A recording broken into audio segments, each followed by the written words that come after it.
A continuation of the acceptance booklet, The Way to Serenity and Peace of Mind. Suffering.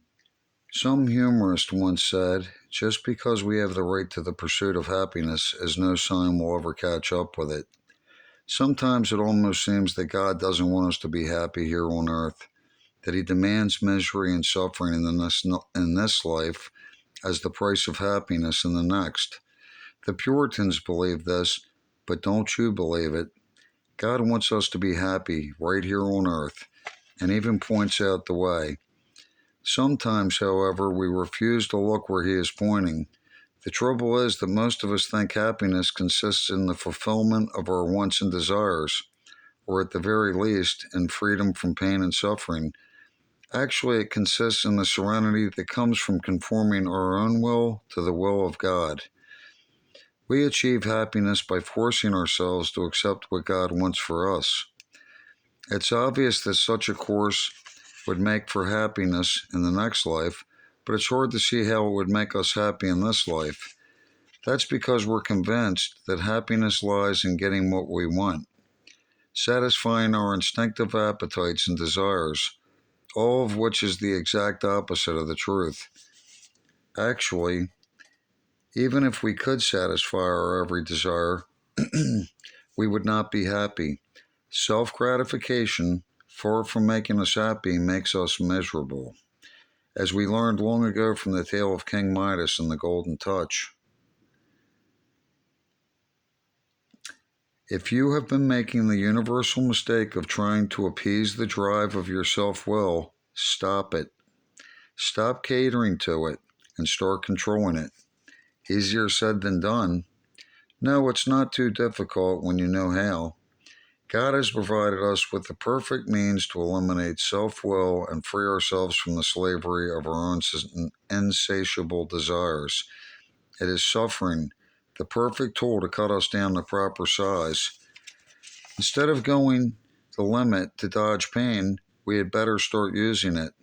Pain is the only instrument sharp enough to prune away the excesses of our wayward will and to fashion it into a reasonable facsimile of God's will, which is to say, into the shape of a cross. Very few people carry a cross of heroic proportions, since God makes each one to measure, and there are very few heroes. More usually it consists of daily annoyances and petty frustrations, disappointment, loneliness, and recurring disillusionment with everybody, ourselves included.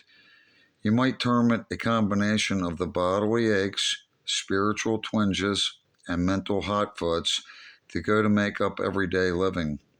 The way of the cross may be hard, but it remains the only road to happiness, serenity, and peace in this life, on this earth.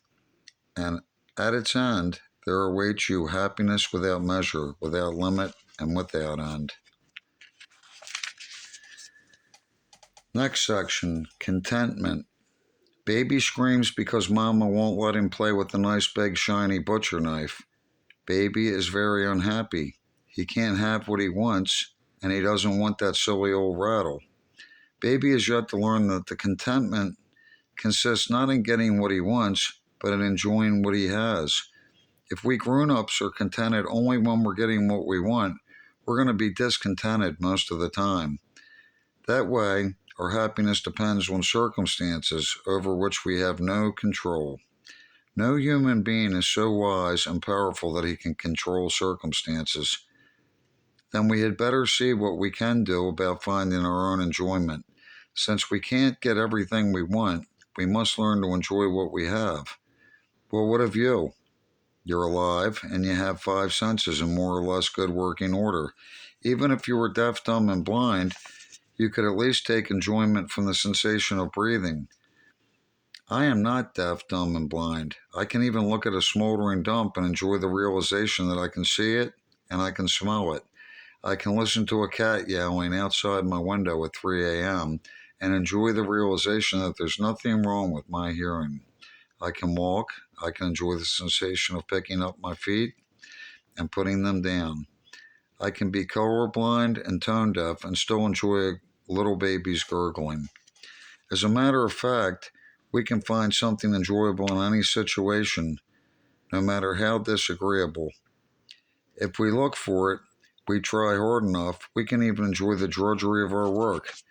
Don't make the mistake of postponing your enjoyment until vacation time or even till the weekend. Some people have to go to the movies or nightclubs for amusement and laughs when their own children can provide more amusement than an army of MCs. Let's enjoy here and now. Perhaps the most difficult thing to bear is loneliness or aloneness. What to do when circumstances force us into a solitary existence? First, if you are fortunate enough to have a variety of interests, physical or mental, you must make a real effort to develop them. Failing that, you can search out and help the less fortunate.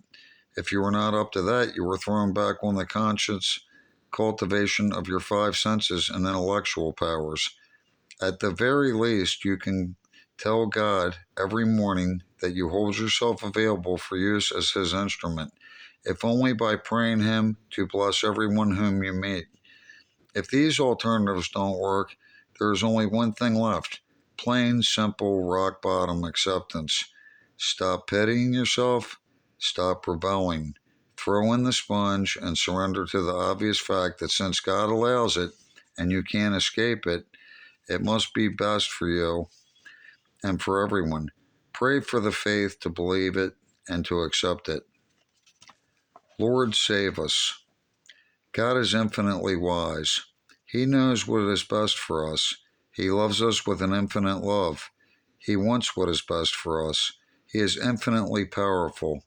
He can achieve it for us. We, on the other hand, are ignorant, weak, and wayward. Yet in weakness lies our strength. Are we licked, beat, flattened, hopeless? Fine. It is only when we admit our utter helplessness that we can be sure of God's help. No one but a monster could pass by a starving, naked infant freezing in a snowbank without picking it up, sheltering, feeding, and clothing it. So it is with us. As long as we insist, I can handle it, God says, go ahead. But when we appeal to Him as a helpless infant, He picks us up in His gentle hands, cradles us in His powerful arms, and our worries are over. A very wise old Scotsman used to put it this way: as long as I insisted on driving, I ran into trouble. After the last crack up, I said to God, okay, you drive it. Since then, I've been riding in the back seat, enjoying the scenery. I place myself completely in His hands every morning and say, thank you,